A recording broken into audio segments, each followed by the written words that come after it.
예배 함께 하신 우리 성도님들을 사랑하고 축복합니다. 우리 앞뒤 잡고 계신 분들 같이 인사하시겠습니다. 당신은 복된 사람입니다. 당신은 복된 사람입니다. 당신은 복된 사람입니다. 당신은 복된 사람입니다. 할렐루야. 예. 우리 명절 잘 보내셨나요? 네. 저도 이렇게 서울 올라갔다 오는 길이 내려갈 때는 괜찮았는데 올라올 때는 한 3시간 걸리더라고요. 그래서 다행스럽게도 빠지는 길을 얼마 전부터 밀려서 3시간이지 조금만 더 밀렸다고 그러면 뭐 한 5-6시간은 넉넉히 걸렸을 것 같더라고요. 뉴스를 보니까 올해 많은 코로나 이후로 많은 사람들이 이동을 했다고 해요. 그래서 곳곳마다 차가 많이 밀렸고 많이 힘들었다고 합니다. 근데 옛날 생각해 보면 그래도 빨라진 거죠. 지금은 도로도 잘 뚫려 있고 그런데 옛날에는 가는 길이 편도잖아요. 다 좁은 길이었고.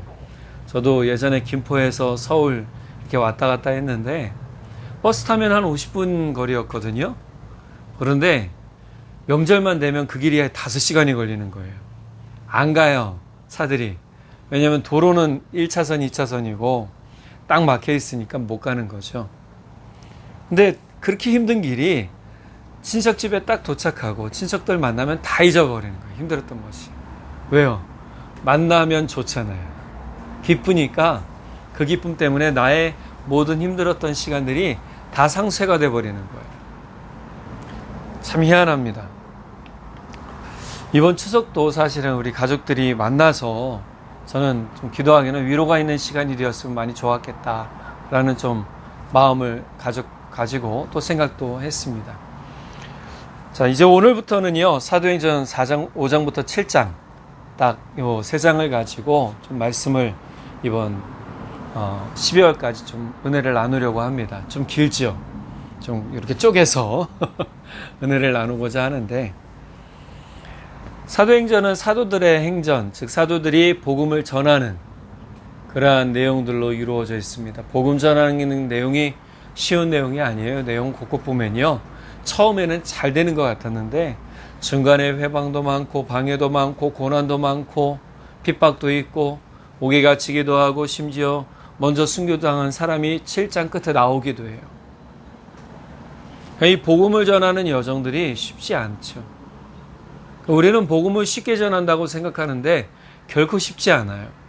우리가 복음을 영접하고 복음을 받아들인 여정들이 쉬운 것 같았죠. 어느 목사님이 그 얘기를 하세요. 우리가 복음을 받아들일 수 있고 예수를 알게 된 것에는 수많은 피 위에 그 은혜가 있었다라고 얘기를 하시더라고요. 수많은 순교자들의 피가 이미 뿌려졌어요. 그 피 위에 우리가 진짜 값없이 은혜를 얻는 일들을 얻게 된 것이죠. 자, 이제 5장에서 첫 이야기는 물질, 돈으로 인해서 시험에 빠지고 또 죽음까지 당한 아나니아와 삽비라의 이야기로 시작을 해요. 여러분, 사람의 삶에서는요, 이 물질, 돈이라는 게 얼마나 귀하게 삶을 좌지우지하는지 몰라요. 앞서 4장 33절에서 37절의 사건이 사실은 아나니아와 삽비라의 마음에 이제 건드렸던 부분이기도 하고, 또 이 4장 32절에서 37절까지의 이야기를 통해서 보면 사람들이 얼마나 복음으로 하나 되었는가, 예수 믿는 것으로 똘똘 뭉쳤는가라는 것을 볼 수 있게 되죠. 사도들이 큰 권능으로 예수의 부활을 전하고 사람들이 큰 은혜를 받고 회심해서 많이 그리스도인이 되었어요. 이렇게 회심하고 그리스도인 되었던 사람들 중에 부자들이 여럿 있었어요. 이 부자들이 은혜를 받고 어떻게 했냐면 자신들이 가지고 있던 밭과 집을 팔아서 다 사도들의 발 앞에 나왔어요. 그럼 사도들이 어떻게 했냐면 이것을 가지고 가난한 사람들에게 나눠줬어요. 공평하게 나눠줬어요. 그러다 보니까 말씀 뒤에 보면 가난한 사람이 없다라고 그랬어요. 34절에 보니까 그 중에 가난한 사람이 없으니, 왜 가난한 사람이 없었겠어요? 있었어요. 여러분, 예수 믿는 사람 중에도 가난한 사람이 있다니까요. 부자도 있어요. 그런데 부자인 사람들이 특별히 더 뭐 했어요? 헌신했어요. 그래서요, 가난한 사람들이 도움을 받았어요. 바로 그 이야기 하는 거예요. 그러니까 얼마나 멋있어 보여요. 교회 안에는요, 이들을 향한 칭찬과 이들을 향한 존경이 얼마나 넘쳤겠어요. 야, 저 사람 대단하다. 그런데 오늘 이제 후반절에 보면 36절 이후로 보면 4장 36절 이후로 보면 구브로에서 난 레위족 요셉이라는 사람이 나오는데 그 요셉이라는 이름의 사람이 다른 이름을 가지고 있는데 그 다른 이름이 뭐냐면 바나바예요. 바나바라는 이름의 뜻이 본문에 나오는데요. 번역하면 위로의 아들이라. 이 사람도요, 뭐 했냐면 자신이 가지고 있던 재산을 팔았어요. 팔아서 다 사도들 앞에 놓고 자기는 뭐가 됐냐면 복음 전하는 자로서의 삶을 살아요. 내 재산 다 내놓는다고 그런 게 아니에요. 오늘 아셔야 될 건 뭐냐면 내가 재산을 내놓는 그 기준이 있어요. 그러니까 이미 내가 약속을 한 거예요. 내가 사도들 앞에 약속을 하고 내 재산을 내놓는 거죠. 물론 약속하지 않고 내놓는 사람들도 있었을 거예요. 죄송합니다. 오늘 사실은 좀 물질에 관한 얘기에 관해서 설교를 제가 좀 할 거예요. 근데 오늘 제목이 뭐냐면 불신앙과 정직한 믿음이에요. 그러니까 물질 때문에 불신앙에 빠질 수도 있고 물질의 승리에서 정직한 믿음으로 살아갈 수도 있다라는 거예요. 그럼 그 이유가 왜 그러냐? 오늘 아나니아와 삽비라의 내용을 보면 이들이 왜 결국은 죽음을 당했는가라는 것을 살펴봐야 되는 거예요. 자, 이 바나바까지는 너무 좋았어요. 은혜로운 내용이잖아요. 그죠? 대단해. 난 못하는데 저 사람 하잖아? 난 그냥 이 구경만 할 거야. 이런 믿음이 될 수도 있어요. 근데 아나니아와 삽비라가 어떻게 했냐면 너무 이 모습이 부러웠던 것 같아요. 그러니까 아나니아와 삽비라도 자신의 재산을 팔아서 사도들 발 앞에 놓으려고 작정을 했던 것 같아요. 근데 본문엔 나오진 않지만 아나니아와 삽비라가 분명히 사도들에게 이겼을 거라는 거예요. 약속했던 거죠.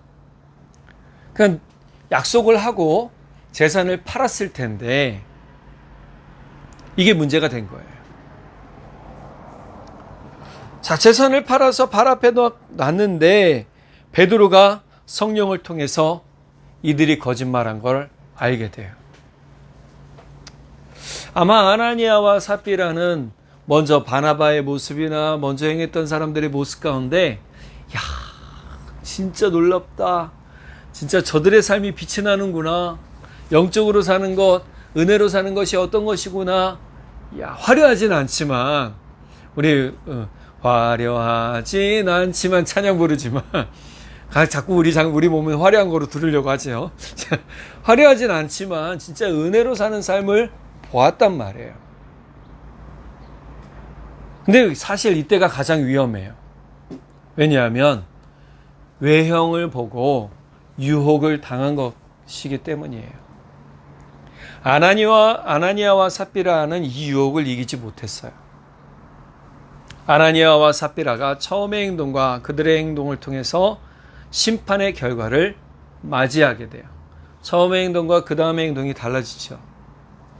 주석에서는 아나니아와 삽비라의 말을, 이 행동을 위선적이다라는 표현까지 써요. 위선이라는 것은 겉과 속이 다름을 얘기해요. 겉으로는 착한 척하고 멋있는 척하고 부드러운 척하지만 속으로는 뭐예요? 음흉하고 흉계를 꾸리는 그러한 모습이 위선이라는 거죠. 그리스도인이 위선적인 삶을 사는 것이 얼마나 불신앙적인 모습인지를 오늘 이 이야기를 통해서 알 수 있게 되는 겁니다. 사실 아나니아와 삽비라가 부자였고 그들의 모습이 다른 이들에게 귀감이 되기 원했을지도 모릅니다. 나도 내가 영적 리더로서 서기를 원한다는 마음이 있었을지도 몰라요. 그들의 결단은 매우 확고했고 그들은 그 결단을 실천에 옮겼어요. 여기까지는 참 대단한 일입니다. 여러분 생각해 보세요. 내 재산 다 팔아서 그렇게 한다라는 게 쉬운 일이에요? 아니에요. 결코 쉽지 않아요. 내가 없을 때는 모르지만 있으면요, 사람의 마음에서 이 욕심이란 끈을 놓지를 못하기 때문에 다 못 팔아요. 근데 아나니아와 삽비라가 거기까지는 했어요. 참 칭찬하고 대단한 칭찬받을 일이고 대단한 일이에요. 왜냐하면요, 그들은 자신들의 것을 포기할 결단을 했기 때문이에요. 혹시 낙타가 바늘기로 들어가는 것이 부자가 하나님의 나라에 들어가는 것보다 쉽다라는 말씀 들어보셨어요? 예, 이 말씀이 어디에 나오냐면 마태복음 10장 17절과 27절에, 그리고 누가복음 18장 18절에서부터 27절에 나와요. 자, 여기서 보면 마태복음에 한 사람이라고 나오는데 누가복음에는요, 관리라고 나오고 부자 청년으로 나와요. 자, 이 사람이 나와서 예수님께 질문하죠. 어떻게 하면 영생을 얻을 수 있습니까? 선생님, 물어봐요. 그러니까 내 부모 공경하고 내 이웃을 사랑하고 막 이렇게 얘기를 하죠. 율법에 관한, 십계명에 관한 것을 예수님 쭉 나열해 주세요. 자, 그러니까 이 청년이 대뜸하는 얘기가, 나는 어려서부터 그걸 다 했습니다. 자, 그러니까 예수님이 뭐라고 하시냐면, 그렇다면 너의 있는 모든 것을 팔아서 가난한 자들에게 나누어 주고 나를 따르라. 자, 여기에서 이 청년이 시험에 들어요. 고민을 하죠. 자, 고민을 하는 것뿐만이 아니라 마태복음 10장 22절에 뭐라고 그러냐면, 그 사람은 재물이 많은 고로 이 말씀으로 인하여 슬픈 기색을 띠고 근심하며 가니라. 누가복음 18장 23절에는 그 사람이 큰 부자이므로 이 말씀을 듣고 심히 근심하더라. 여러분, 여기 중요한 거 두 가지 공통적인 게 있는데요. 슬픈 기색을 띠고 심히, 이건 뭐예요? 마음속 깊이 고민하고 있더라는 거예요. 마음속 깊이 고민하고 떠나가는 거예요. 고민하고, 그래, 내가 예수님 따라야지 한 게 아니고요, 예수님을 떠났어요. 결국은 둘 중에 하나를 선택을 해야 되는데 물질을 선택을 한 거예요. 예수님 선택한 게 아니죠. 그만큼요, 내가 이 사람도 이 신앙으로 철저했다고 해도요, 못 놓는 게 이거예요. 자신의 재산을 포기한다는 건요, 이만큼 어려운 거예요. 그런데 아나니아와 삽비라는 이 일을 했어요. 결단만 한 게 아니고 뭐까지 했냐면 재산을 팔았어요. 돈까지 준비했어요. 근데 여기서 이제 문제가 하나 생기죠. 이들의 마음이 갑자기 바뀌어버립니다. 그들은 그들의 재산을 판 돈을 사도들 앞에 온전히 놓지 않아요. 일부만 사도들의 발 앞에 둬요. 오늘 본문에서는 그들의 마음이 이렇게 바뀌게 된 이유를 베드로 사도의 입을 통해서 알려주게 되죠. 3절에 보니까 아나니아야, 어찌하여 사탄이 내 마음에 가득하여. 우리는 신앙생활하면서 늘 고민을 합니다. 고민을 하는데 이 고민이 뭐냐면, 둘 중에 하나를 선택해야 된다면 과연 나는 무엇을 선택할 것인가 라는 고민 가운데 빠지는 거예요. 자, 다른 말로 번역을 한 것을 볼게요. 새 번역으로 보면 어찌하여 그대의 마음이 사탄에게 홀려서, 현대인의 성경에서는 어째서 당신은 마음에 사탄이 가득하여. 이 말을 다른 말로 볼게요. 어째서 당신의 마음은 사탄이 흘려준 말에 속아서, 이렇게 된 거예요. 사단은요, 우리의 마음을 움직이지 않아요. 사단은 뭐냐면 우리 귀에 속삭인답니다. 우리의 귀에 속삭인대요. 거기에 뭐예요? 새번역 말씀처럼 홀리는 거예요. 넘어가 버리는 거예요. 속아 넘어가 버리는 거죠. 그것을 뭐라고 번역했냐면, 그 사탄이 그 마음에 가득했다라고 얘기를 하는 거예요. 즉 사탄이 준 유혹에 그 마음을 내어준 거예요. 이들이 이렇게 사탄에게 마음을 내어준 이유가 뭘까요? 바로 물질 때문이에요. 마태복음 6장 24절과 누가복음 16장 13절에서는요, 동일한 예수님의 말씀이 나와요. 아무도 두 주인을 섬길 수 없다. 그렇게 되면 한 편을 미워하고 다른 편을 사랑하든가, 아니면 한편에게는 충성을 다하고 다른 편은 무시하게 될 것이다. 너희는 하나님과 재물을 함께 섬길 수 없다. 이거 굉장히 무서운 말 같죠? 그런데 예수님께서 아셔야 될 건요. 예수님께서도 부자들을 인정하셨어요. 그들과 함께 식사도 하시고요. 우리가 고넬료나 또는 예수님께서 함께 밥을 하셨던 삭개오도 부자였어요. 그들을 인정하셨어요. 그런데 삭개오가 은혜 받고 한 일이 뭐예요? 내가 혹시나 다른 사람에게 착취한 것이 있다면 그것의 7배를 더해서 내가 줄 것이고, 빼앗은 것이 있다면 나눠줄 것이고. 여러분, 은혜 받으면 삶이 달라지고 생활이 달라지고 그 마음의 만족함이 달라지니까 내가 더 이상 물질에 연연하지 않는 삶을 살게 되더라는 거예요. 그런데 내가 은혜를 받지 못하면 뭐예요? 아직까지도 내가 하나님을 향한 신뢰가 없으니까 이 물질의 유혹에 넘어지는 거예요. 그러니까 예수님 하신 말씀은 딱 맞아요. 우리는 세상 쪽에서 서든지 예수님 편에 서든지 둘 중에 하나 하라는 거예요. 그럼 질문 드려볼게요. 우리 성도님들은 지금 어디 편에 서 계세요? 할렐루야. 예수님 편에 다 서 계신 줄 저는 믿습니다. 사단의 유혹은 참 강력해요. 아나니아와 삽비라가 그래도 교회에서 제법 뭔가를 하던 사람들이었을 거란 말이에요.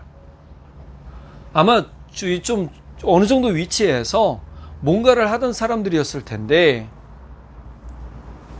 이들이 넘어져 버렸어요. 왜냐하면 재물, 돈이 마치 우리에게 없으면 죽고 못 사는 것처럼 유혹하기 때문이라는 거예요. 맞습니다. 재물, 물질 필요 없다라는 게 아니에요. 필요해요. 우리의 의식주 생활하는데 돈이 안 필요해요? 필요해요. 우리가 땅을 옛날에는 직접 자기가 갈아서 먹거나 물물 교환했지만 지금은 뭐가 필요해요? 돈이 필요해야 내가 이걸 시장 가서 사 먹고 구입해서 입기도 하고, 옛날에는 내가 직접 만들어서 했다고 그러면 지금 그런 시대가 아니잖아요. 그래서 돈을 벌어야 되는 시대가 됐어요. 돈은 필수 불가결한 우리의 삶에서 떨어질 수 없는 것이에요. 심지어 남을 돕는데도 돈이 필요해요. 내가 아무리 돕고 싶은 마음이 있어도 돈이 없다면 어떻겠어요? 돈은요, 우리 삶에서 결국 떼어놓을 수 없는 거라는 거예요. 그런데 과한 부의 집착이 우리의 신앙 성장을 저해할 수 있다는 사실에 대해서는 생각하지 않더라는 거예요. 여러분, 부에 대해서 집착하면 어떤 일이 일어날까요? 옛날에서 그래서 록펠러가 욕을 먹었는데, 록펠러가 노동자의 피를 착취해서 자신의 배를 불렸다라고 사람들은 얘기해요. 지금 록펠러는 어떻게 해요? 우리가 아는 믿음의 사람으로 많이 기부하고 그런 사람으로 기억하잖아요.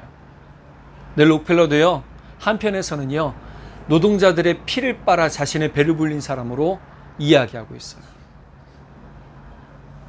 그게 뭐예요? 네, 부에 대한 집착이 그러한 결과를 낳았다라는 거예요. 그도 결국 회심을 하죠. 회심하고 그 다음부터 자선하고 병원 세우고 학교 세우고 자선기관 세우고 그런 일을 한 건데, 그가 한번 죽을 뻔한 위험에 놓여 있고 이제 진짜 아파서 죽을 뻔하게 된 이유로 그 일을 하게 된 거예요. 부에 대한 집착이 불신앙이라는 것을 알지 못하는 사람도 사실 많아요. 심지어 과한 부를 얻기 위해서 부적절한 방법을 사용하는 사람들도 엄청 많아요. 옛날에 한 20년 전에 개그 프로그램에서 사장님 나빠요 뭐 이거 유행했잖아. 이게 뭐예요? 이민 노동자들의 노동력을 착취하고 돈을 안 주는 거예요. 돈을 안 주는 사장을 향해서 사장님 나빠요 그렇게 우스갯소리 했지만 사실은 그들의 아픔을 이야기한 것이기도 하죠. 또 한 가지는 뭐예요? 부에 대한 과한 집착을 가진 한국 사람들을 비꼬는 내용이기도 한 거예요. 착취죠. 이러한 것은요, 하나님을 원치 않아요. 이건 하나님이 싫어하시는 거예요. 왜냐하면 이들은 입으로는 하나님을 찾지만 그들의 마음에는 이미 돈이 하나님이기 때문이에요. 여러분, 우리가 신앙생활한다는 건 뭐예요? 내가 진짜 하나님의 편에 섰으면 돈을 벌되 정직하게 버는 방법을 알아야 되는 거예요. 제가 존 웨슬리 목사님 재물관을 좀 살펴보다가 에드워드 화이트라는 분이 존 웨슬리 목사님 일대기를 쓰면서 그 재물관을 이렇게 요약해 놓은 부분을 봤어요. 근데 존 웨슬리 목사님은 형제가 9이었어요. 굉장히 많죠. 존 웨슬리 목사님은 성공의 아버지, 존 웨슬리 목사님의 아버지가 사무엘 웨슬리인데 이분은요, 성공의 목사님이셨습니다. 근데 이분이 시골의 작은 교구로 들어가서 얼마 안 되는 월급을 받고 자녀가 9인 그 상황을 꾸려갔어야 됐어요. 늘 가난에 허덕인 모습이에요. 빚에 빚을 지다 보니 채무가 늘어났고 채무를 갚지 못해서 감옥에 간 모습도 이 존 웨슬리 목사님은 봤다고 합니다. 자, 그런 모습 가운데서도 대단한 건 이 존 웨슬리는요, 자신이 아버지처럼 목사가 되기를 원했어요. 근데 목사가 된 후에 나는 내가 교회를 하는 것이 아니라 교수가 되는 것이 하나님의 뜻이다라고 생각하고 어디로 들어가냐 하면요, 옥스퍼드 대학교에서 가르치는데 하나님의 뜻이 있다고 생각하고 공부를 하기 시작하고요. 링컨 대학에서 특별연구원으로 선임돼서 그곳에서 교수로 일하면서 이제 연봉을 받기 시작해요. 첫 해 연봉이 30파운드였다고 합니다. 그 당시에 꽤 높은 연봉이었어요. 30파운드니까 혼자 살기에는요, 넉넉했던 거예요. 그래서 그림도 사고 내 옷도 사고 내가 누리고 싶은 거 다 누리고 먹고 싶은 거 먹고 살았어요. 심지어 자기의 집에 일하는 사람까지 두었어요. 자, 그런데 어느 날 막 그림 몇 점을 사와서, 추운 겨울날이에요. 그림 몇 점을 사와서 집에 그림을 걸고 있는데 집에서 일하던 시녀가 걸어 들어왔어요. 근데 추운 겨울날 옷을 보니까요, 이 아마포 옷밖에 없더라는 거예요. 아마포가 뭐냐 하면 아주 직물옷이 있죠. 얇은 여름 직물옷 같은 거 하나만 걸치고 일을 하고 있더라는 거예요. 그래서 외투라도 사주고 싶은 궁일한 마음에 호주머니를 뒤졌더니 돈이 없더래요. 자기를 위해서 30프랑을 다 써서 뭐예요? 돈이 없더라는 거예요.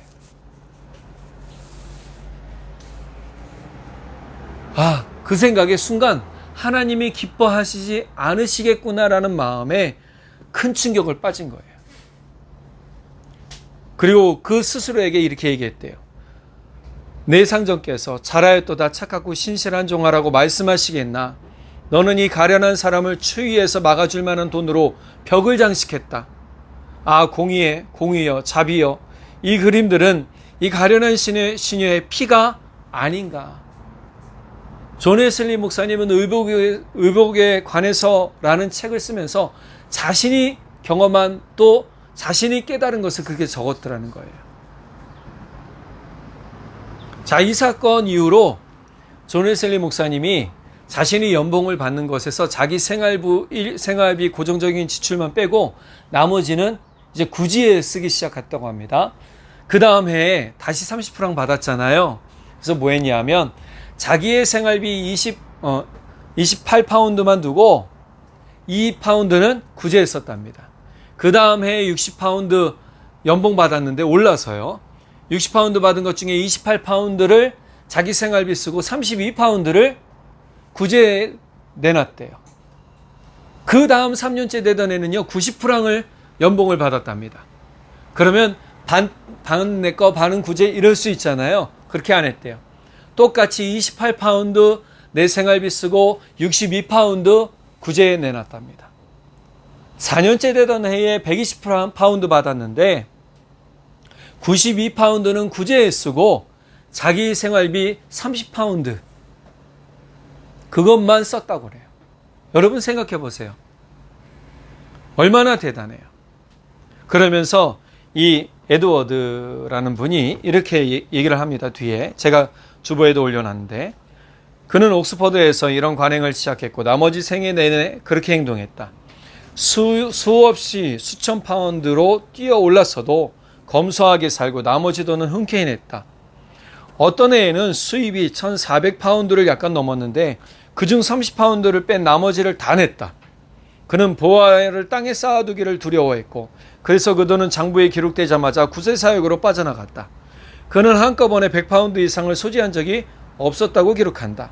존 웨슬리는 가난한 자들과 함께 먹고 자며 사치품들을 삼가하는 것으로 그들과 한편에 섰을 뿐 아니라 때로는 구제할 돈을 더 많이 확보하기 위해서 자신의 생활마저 돌보지 않았다. 거의 4년 동안 주로 감자만 먹고 지낸 적도 있다. 건강을 생각해서 한 일이긴 했지만 돈을 모으려는 뜻도 있었다. 내 식사비를 절감한 것이 먹을 게 없는 다른 사람을 먹을 것이다. 1774년 웨슬리는 다음과 같이 썼다. 내가 죽을 때 만약 내게 10파운드가 남아있다면 여러분과 온 인류는 내가 도둑과 강도로서 살다가 죽었노라고 손가락질해도 괜찮습니다. 1751년 그가 죽었을 때에 그의 유언에 언급된 돈은 그의 호주머니와 옷장 서랍에서 발견할 수 있었던 동전 몇 입뿐이었다. 그는 생시에 번 3만 파운드를 거의 다 구제에 사용했다. 참으로 웨슬리 자신의 말 그대로였다. 내 책들은 언제든 하나님이 나를 부르시면 남기고 떠날 수밖에 없지만 다른 모든 점에서는 내 손이 내 유언 집행자가 될 것이다. 저는 이게 우리가 웨슬리 목사님을 본받아야 되는 부분이라고 봐요. 저는 이 모습 보면서 웨슬리 목사님은 물질에서 승리했구나. 웨슬리 목사님은 물질에서 승리했구나. 명예의 욕에서도 승리했구나. 아나니아와 삽비라는 명예욕에서도 뭐 했어요? 실패했어요. 물질과의 싸움에서도 실패했어요. 최근에 청파교회 김기성 목사님이 감리교 같은 감리교 목사님이신데 김기성 목사님이 잘잘법 나오는 목사님이에요. 유튜브 잘 보세요. 잘잘법 보면 참 은혜로운 말씀들 많이 나오는데 그 중에 한 분이 이제 청파교회 목사님인데 그분이 최근에 이제 은퇴를 하시면서 인터뷰를 한 것을 제가 들었어요.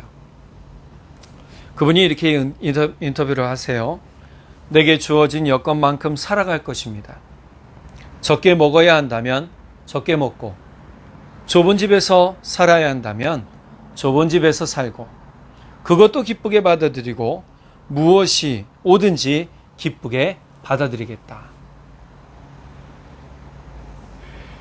최근에 청년들 젊은 세대 가운데 유행했던 한 3, 4년 전에 유행했던 말이 미니멀 라이프라는 말이에요.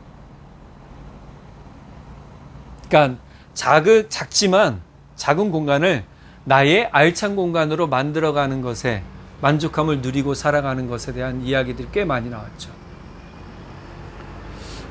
우리는 우리 삶에서 내가 물질에 승리할 수 있는 건 내가 주님을 내 중심에 두고 살 때 가능한 거예요. 이 물질을 주신 분이 누구인가? 하나님이라고 고백한다면 여러분들은 승리하신 거예요. 그래서 이 물질을 하나님을 위해 쓸 수 있는 영광을 함께 누리셔야 되는 거죠.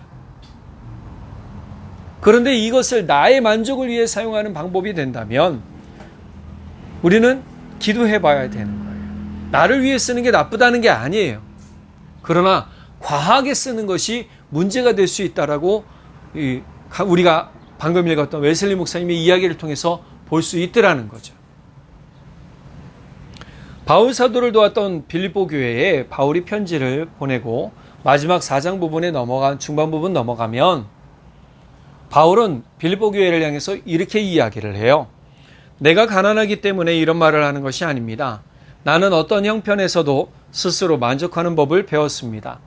나는 가난하게 사는 법도 알고 부유하게 사는 법도 압니다. 배가 부르건 고프건 부유하게 살건 가난하게 살건 그 어떤 경우에도 스스로 만족하게 생각하는 비결을 배웠습니다. 이거 중요합니다. 내가 만족하게 사는 삶을 배웠다라는 게 아니에요. 뭘 배웠어요? 만족하게 생각하는 비결을 배웠다는 거예요. 여러분, 우리의 삶은요, 어디에서 만족함을 얻어요? 내 마음과 생각에서 얻는 거예요. 그러니까 내 생각이 주님으로 만족한 사람은요, 주변 환경이 어떠하든지 중요하지 않다라고 얘기하고 있더라는 거예요. 에이, 목사님, 바울 사도는 독신이었죠. 뭐 어떤 학자들은 이혼남이라고 얘기하는데 독신으로 일단 얘기하죠. 독신이었죠. 혼자 사역했죠. 그리고 주변의 교회들이 도왔죠. 마케도니아 교회가 돕기 전까지 어떤 교회가 도왔어요? 빌립보 교회가 도왔다라는 거예요.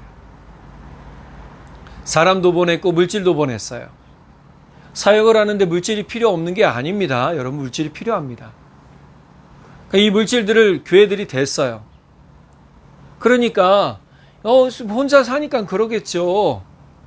아니에요. 혼자 살아도 물질이 필요하더라니까요. 아까 말씀드렸잖아요. 존 웨슬리 목사님 혼자 사는데도 1년 연봉에 30파운드 받았는데 몇 파운드 썼다고요? 28파운드 썼다고요.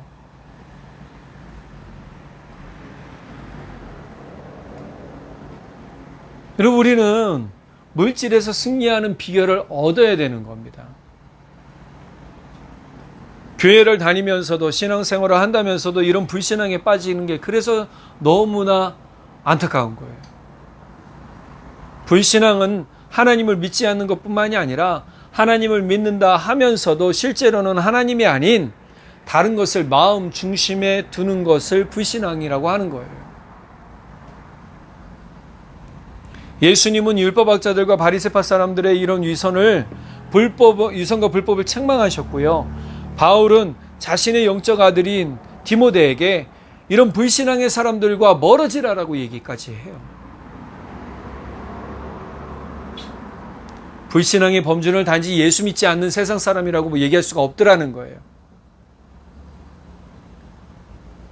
하나님께서 이스라엘을 구원하시면서 그들에게 늘 주셨던 것이 뭐냐면 불신앙이에요. 시편 76편 36절 37절에 아삽의 시에서 불신앙의 모습을 이렇게 얘기합니다. 그들은 입으로만 하나님께 아첨하고 혀로는 하나님을 속일 뿐이었다. 그들의 마음은 분명히 그를 떠났으며 그가 세우신 언약을 믿지도 않았다. 분명히 하나님을 믿는다라고 사람들한테 얘기는 하는데 그들의 삶에서는 하나님을 믿는 모습이 하나도 없더라. 이게 불신앙이라는 거예요. 아나니아와 삽비라가 왜 넘어졌어요? 사단의 유혹에 넘어졌어요. 사단의 말에 넘어졌어요. 그들의 마음을 내어 주었어요. 8절에도 뭐라고 그래요?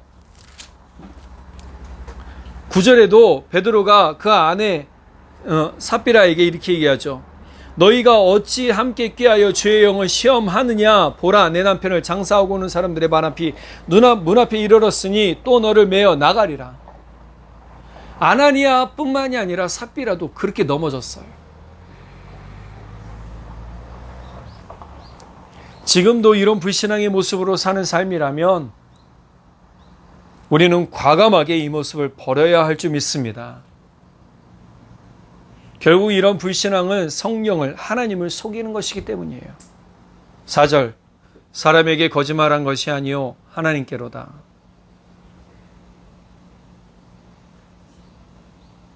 구절 아까 읽었지만 주의 영을 시험하려 하느냐.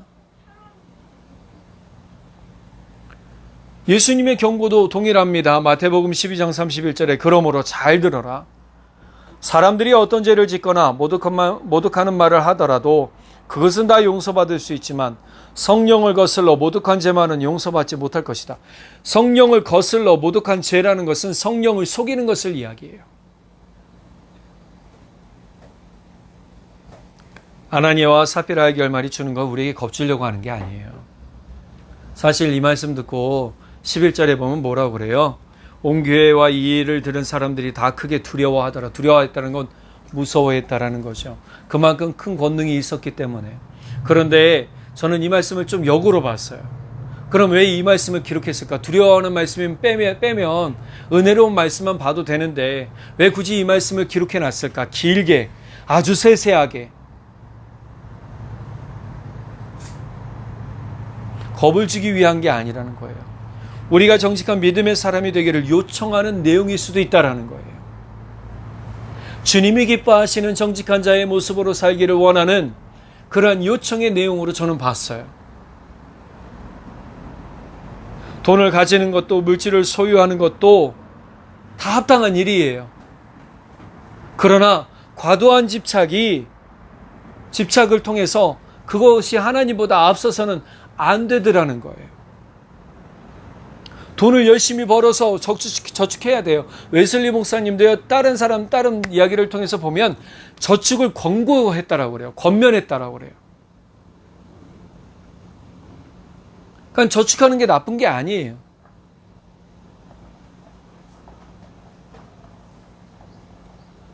결국은 집착하며 사는 우리의 모습이 하나님과 우리 사이를 불신앙으로 갈라놓는 불상사가 없게 하도록 이 이야기를 저는 기록해놨다고 봐요. 우리가 물질을 집착하는 순간 우리는 하나님과 멀어지게 될 것이고, 우리는 하나님 하늘나라 소망보다 땅의 소망만 바라보며 살아가는 삶이 될 것이기 때문이에요.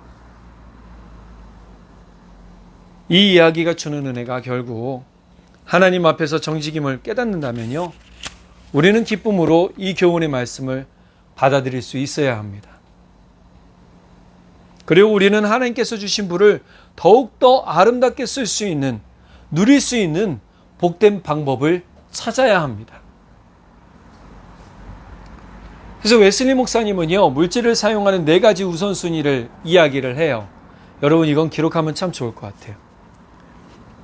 존 웨슬리 목사님은 첫 번째 뭐라고 그러냐면, 물질을 사용하는 4가지 영적 우선순위에서 첫 번째, 자기와 자기 가정에 쓸 것을 공급하라고 얘기를 해요. 권면을 하죠.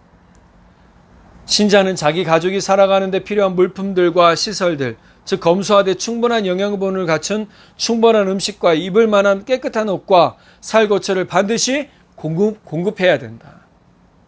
게으르지 말라는 거예요. 가정을 꾸려가는 남편이나 아내 된 사람들은 뭐예요? 게으르지 말라는 거예요. 부지런히 일해서 가정을 보살피라고 얘기를 하는 거예요. 자, 두 번째, 우리가 먹을 것과 입을 것이 있은즉 족한 줄로 알 것이라. 자, 그리스도인들은요, 자기 가족에게 얼마를 지불할지 결정을 해야 되는데 선이 필요하더라는 거예요. 이것은 좀 과한 지출, 이것은 적당한 지출이라는 선이 반드시 필요하더라는 거예요. 혹시 우리 성도님들 충동구매 해보셨나요? 제가 한 번은요, 어느 마트에 갔는데 좋은 것들이 꽤 많은 거예요. 그 1,000원, 2,000원, 야 3,000원, 요게 3,000원 밖에 안 해? 와, 그래서 막 담았어요. 막 찝는데 나중에 이게 5만원, 6만원 되더라고요, 합치니까. 이 충동구매가 이런 거더라고요. 그렇구나. 선이 필요하구나. 그러니까 우리가 충동구매하지 않도록 뭐 해야 되냐면 선이 필요한 거예요. 제가 예전에 코칭 수업을 받으면서 함께 수업을 받던 분 중에 재산 관리하는 분이 계셨어요. 자산 관리하시는 분이. 그분이 하시는 얘기가, 자산을 불리고 싶다면 첫 번째, 반드시 저축통장 만들어라. 일정 부분, 내 수입의 일정 부분을 반드시 저축해라. 두 번째, 과한 지출을 삼가해라. 한 달에 내가 나를 위해 쓸 돈 얼마만 남겨놓고 그 이상 지출하지 말라는 거예요. 거기에는 뭐가 포함되냐면 의복과 먹는 것, 그것이 포함된 거랍니다. 세 번째, 노후 대책을 위한 통장을 별도로 마련해라. 그러니까 노후 하나님이 알아서 해주시겠지. 죄송합니다. 그런 거 없습니다. 내가 열심히 일하고 저축한 만큼 노후가 보장된다는 거예요. 그러니까 열심히 일해서 노후를 위해서 얼마라도 저축하라. 지금 우리나라도 뭐가 있죠? 국민연금이 있죠.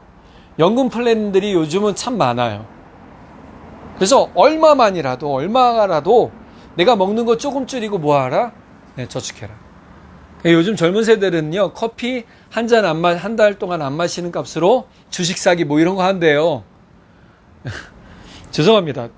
어떤 게 옳은 건지 전 모르겠지만 저는 저축이 조금 더 안전한 것 같아요. 그러니까 족한 줄로 알고 사는 거예요. 세 번째, 웨슬리 목사님은 영적 우선순위로 뭐라고 얘기하냐면, 모든 사람에게 선한 일을 도모하라. 그리고 아무에게든지 아무 빚도 지지 말라. 여기서 빚이란 건 뭐죠? 돈을 꾸거나 돈을 빌리거나 하지 말라. 주변에 습관적으로 돈 빌리는 사람들이 있어요.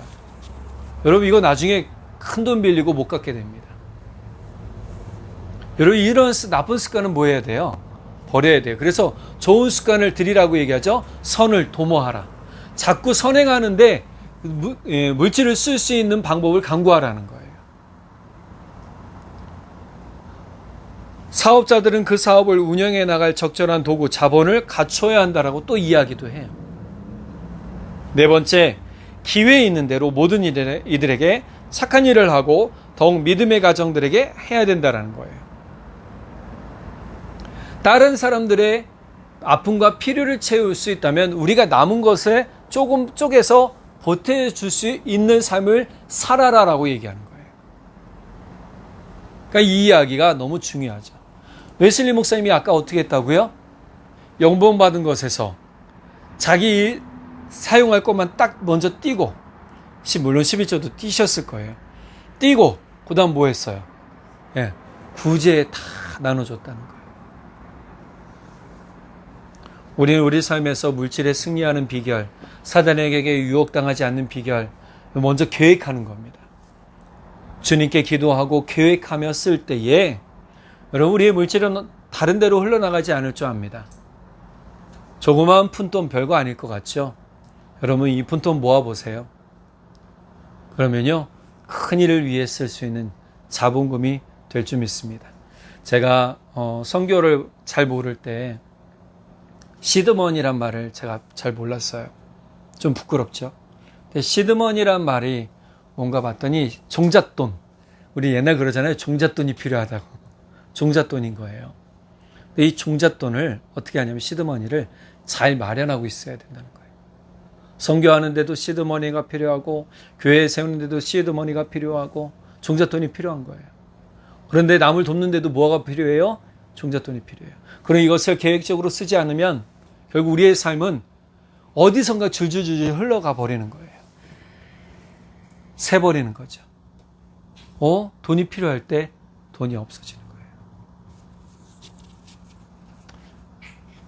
존 웨슬리 목사님이 돈의 사용법이라는 책에서 그래서 성도들에게 혹시 판단을 잘 하지 물건을 사는 거나 뭘 하기 전에 판단을 잘 하지 못하겠거든 이렇게 기도하십시오라고 기도 문구를 딱 적어 놓으셨더라고요.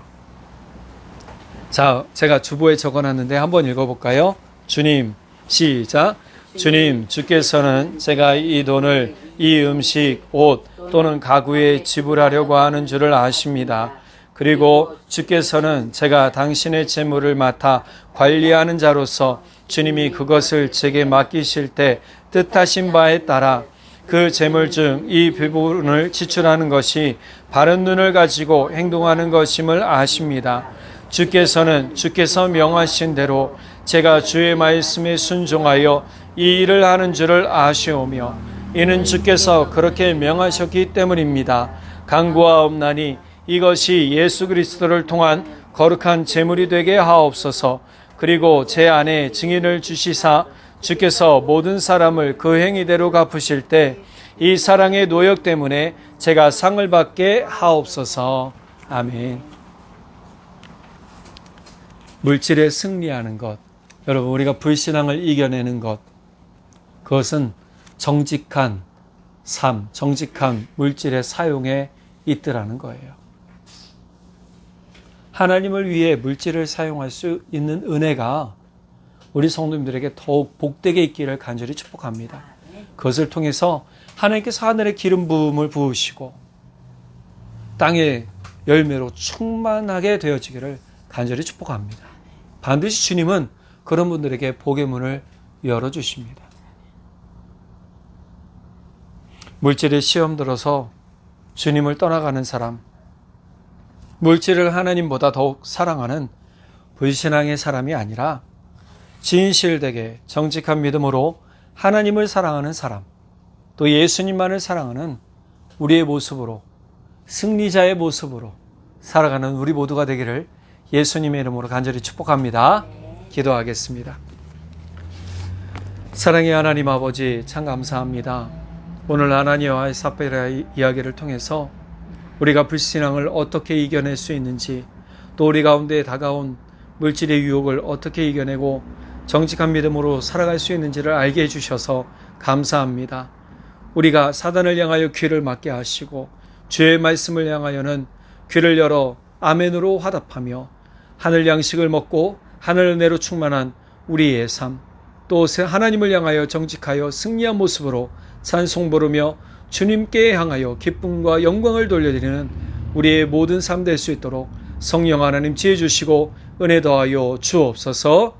믿고 감사드리며 우리 주님 예수 그리스도의 이름으로 기도드렸습니다. 아멘.